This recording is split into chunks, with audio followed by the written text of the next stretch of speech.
So a new study links drinking alcohol to the risk of dementia. Alcohol and dementia. Sounds familiar. She's now the political equivalent of marginal royalty from a forgotten European country, smugly entitled, but no one cares. Her crimes: 1, she mistook the cause of terror, blaming Benghazi on a video, seeking a scapegoat instead of assuming responsibility. 2, picture this. Greg Gutfeld, the guy who treats politics like his own stand-up stage, just went full demolition mode on Hillary Clinton. And it wasn't light shade. It was a total wrecking ball of chaos that would make Miley herself jealous. What started as a small jab turned into a blazing roast hotter than a 4th of July grill. The internet is buzzing non-stop, clips flying everywhere, and it's easy to see why. Buckle up, because this meltdown isn't just entertainment. It's pure comedy gold that hits like a firecracker. The idea that you could turn the clock back and try to recreate a world that never was, dominated by, let's say it, white men of a certain persuasion, a certain religion, a certain point of view, a certain ideology, it's just doing such damage to what we should be aiming for. What? Isn't she charming? No wonder Bill spends most of his days perched in a tree outside the local Hooters. Before we move on, smash that like button and subscribe, because trust me, you don't want to miss this madness. Greg Gutfeld didn't just roast Hillary Clinton. He threw her entire political career into a microwave, hit popcorn, and watched it explode in glorious slow motion. The best part? He didn't even break a sweat. It was like watching a cat lazily swipe a vase off a table. Only this time, the vase was Hillary's reputation, and the crash echoed across every corner of the internet. She's back like a sore on a porn star's lip. Ew. Complaining on X about Trump cleaning up D.C., she says, quote, on one hand, Republican officials call themselves war fighters. On the other, they become whiny crybabies at the thought of setting foot in D.C. streets and New York City subways that literal school children navigate every day without incident. Real macho stuff. Then she got off social media and returned to moving a dead body to a park. Let's be honest. Hillary Clinton built a brand she thought was indestructible. The political version of stainless steel. Nothing sticks, nothing dents, nothing breaks, or so she believed. She strutted into the public spotlight with that same confidence, convinced she was untouchable. But then along comes Greg, armed with sarcasm sharp enough to shave paint off a car, and suddenly, the unstoppable Clinton machine looks more like a rusty old blender held together with duct tape. That's good. This might be, in my opinion, the worst thing she's ever said, because we know New York City subways. Kids don't take the subway. Yeah. I mean, and if you do, you're like, whose kid is that? Yeah, there are men on there who set fire to women, but she's pretending that the people that are trying to reduce crime, that are doing it for themselves, because she's only used to doing things for herself. The funniest part about this post for me was the fact that she disabled comments on it. What? You wouldn't want to have to see anything unsavory. This takedown wasn't subtle. Not even close. It wasn't a polite dinner table debate where everyone smiles and pretends to be civil. No. This was a full-blown comedy carpet bombing, and every punchline landed with sniper precision and the ruthless skill of a roast master who had been saving ammunition for years. And when he dropped those jokes, they hit hard. Hillary looked completely lost, like someone trying to reboot Windows 95 while everyone else is streaming on lightning-fast Wi-Fi. The beauty of it all? Her reaction was painfully predictable. Whenever Hillary's under pressure, she doesn't deflect gracefully. She doubles down like someone trying to sell you a used car that smells like old French fries. Instead of laughing it off or responding with wit, she clung to her unshakable queen persona, convinced her crown was still gleaming. Spoiler alert, it wasn't. Masculinizes the argument. I don't even know if that's a word. Is it? It is now. It is. She takes a real issue, which is crime affecting the citizens of D.C., and makes it about these war fighters being whiny crybabies, like it's big whiny men. Yeah, because they want the streets safe for not just them. Yes. The children, and not just that, the children who are jacking and robbing everyone. Greg Gutfeld made absolutely sure of that. He polished her image with sarcasm until it gleamed like a fake prop from a high school play. flimsy, hollow, and downright embarrassing under the bright lights. The best part? Watching Hillary squirm under the weight of comedic fire was nothing like seeing her under political pressure. In politics, she can pivot, deflect, and pull off a quick, "but what about them?" faster than a magician yanking rabbits from a hat. But in the comedy ring, she was like a deer on ice, sliding and flailing desperately to stay upright while Greg casually pushed her right back onto the rink every time she tried to stand. The audience couldn't get enough. This wasn't just a roast of Hillary. It was a roast of the entire image she'd spent decades manufacturing, that aura of inevitability and control. Greg tore it apart piece by piece, revealing that her so-called power was nothing more than a performance. The political Wizard of Oz exposed as Hillary, frantically pressing buttons behind a curtain no one believes in anymore. Treated classified info the way her husband treats women, casually disposable. In this age when there's no monopoly on mayhem, we need careful, not careless. 3, she put personal privacy before public security. The way Bill used the Secret Service, she used the Secret Server, both to create a wall between prying eyes. So, no surprise, in a new poll, when Americans are asked what word best describes her, they scream liar, followed by dishonest, then untrustworthy. I think I notice a trend. To Americans, she's less dependable than your cable guy. Meanwhile, as she implodes, Biden basks, a white knight with whitened teeth. But as nice as Joe is, it reveals the sober truth. What made it even funnier was how unbothered Greg looked through the entire thing. For him, this wasn't work. It was pure fun. You could practically see him treating the moment like batting practice, casually knocking fastballs out of the park while Hillary flailed like a Little League pitcher watching ball after ball soar over the fence. And every home run carried one clear message. The Clinton era isn't just over, it's become a national punchline. There's a special kind of satisfaction when someone finally says out loud what everyone's been thinking for years. Hillary has been in the spotlight for so long that she's turned into a caricature of herself. The polished speeches, the robotic gestures, the way she answers a question without actually answering it. None of that can protect her when the jokes hit harder than her policy papers ever did. And the more she tried to keep her composure, the funnier it got. Because nothing screams losing louder than pretending you're fine while the audience is doubled over, laughing at your expense. Arrested and ready Bigfoot. Hillary Clinton told folks in Pennsylvania that she's ready to come out of the woods. So is this the comeback that America wants? You know, we love it when great bands get back together, but not Limp Bizkit, not Hoobastank. Hillary announcing return, it's like the bird flu announcing a return of the bird flu. Or McDonald's relaunching the Arch Deluxe, or MSNBC bringing back Brian Williams. Really? We're living in a reverse episode of In Search Of, where the vanishing creature keeps looking. And this wasn't just about Hillary's past.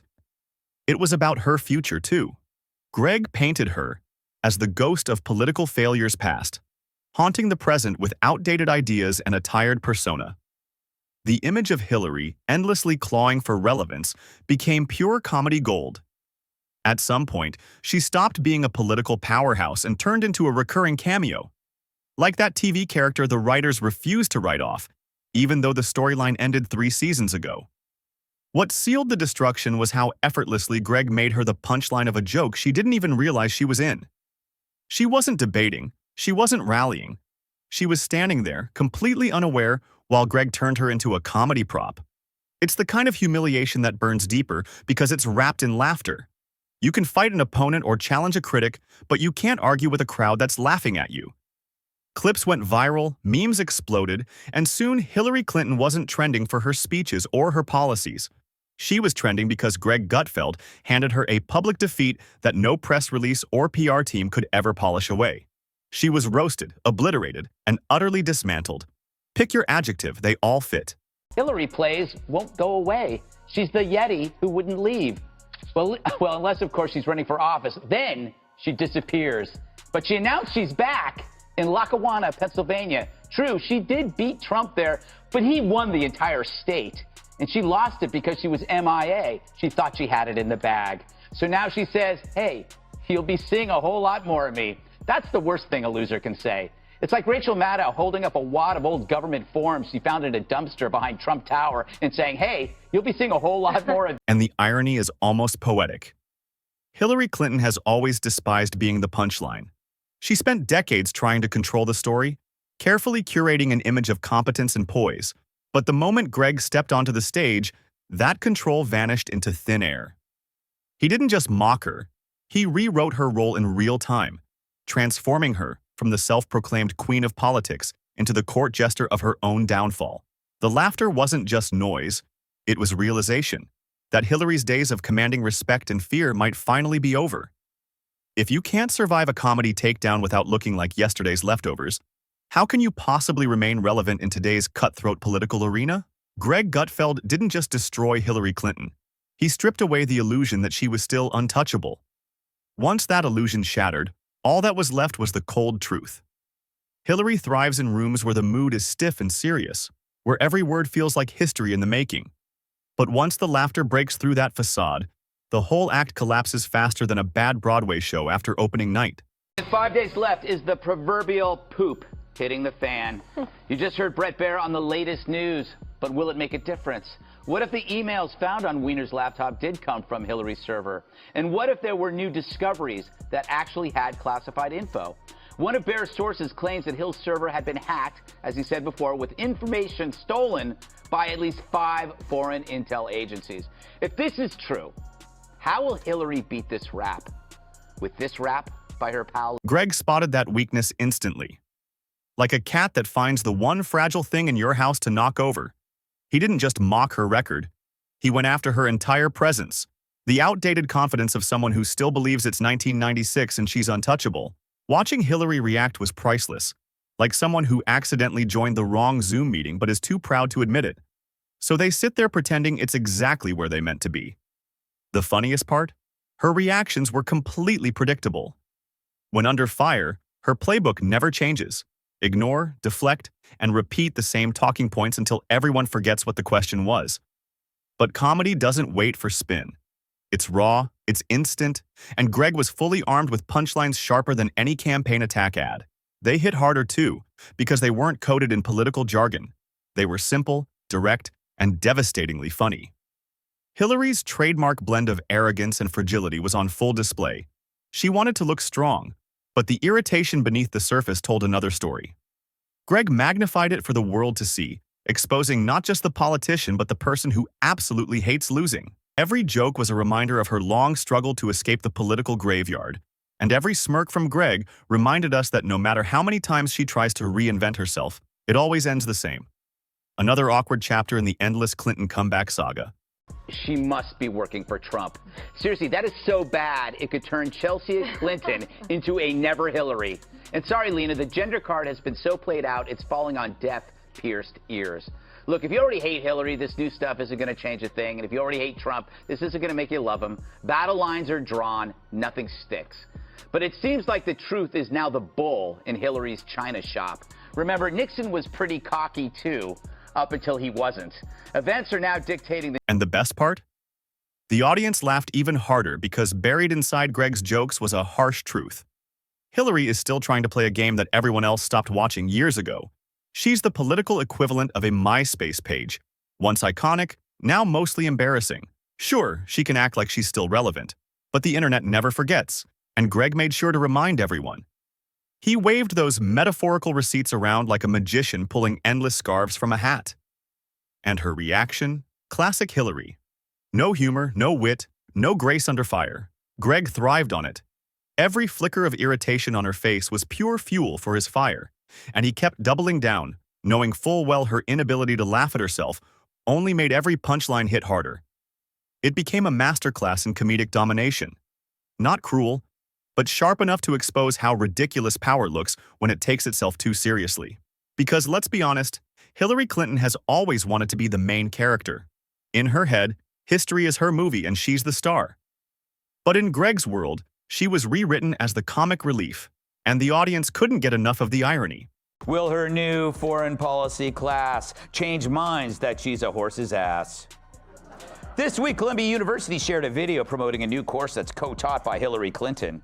Believe me, no one's more thrilled to have Hillary out of the house than Bill.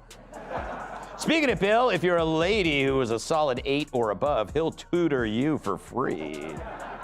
The course he's teaching, how to fit snugly under my desk. And the audience? They devoured every second of it. There's something incredibly satisfying about watching someone who built their whole image on control suddenly lose it to the chaos of laughter. The internet did what it always does. It exploded. Memes, clips, remixes, and edits flooded timelines within hours. Suddenly, Hillary wasn't trending for her policies or her legacy. She was trending because Greg turned her into a walking Saturday Night Live sketch without even trying. And once the memes start, it's game over. Hillary's been popping up lately, testing the waters, trying to dip her toes back into politics like someone sneaking into a party they weren't invited to. But Greg slammed the gate shut with a grin, basically saying, "The party's over." It wasn't just comedy, it was a cultural eviction notice. The bigger question is, why is Hillary still trying? The political world has moved on, the public has moved on, yet she keeps reappearing like an app that won't stop reinstalling itself no matter how many times you delete it. Greg perfectly captured that national eye roll, the exhaustion of a country that's heard her voice for decades and is just done. First, she wasn't elected. Now Hillary's class gets rejected. True, even students on the left give Professor Clinton an F. Students in Hillary Clinton's new class says it sucks. Even more than an intern who... you know where this is going. But it's the smartest realization on campus since someone realized you could put vodka up your butt. Thanks, Shannon. Earlier this year, Bill's worser half accepted a professorship at Columbia teaching public affairs. Meanwhile, Bill did offer to tutor some of the female students, but Columbia has a no-cigar. The destruction was absolute. And not because Greg out-argued her, but because he out-funnied her. This wasn't a debate.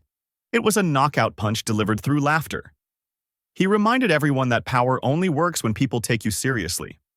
And once the laughter starts, that power crumbles fast.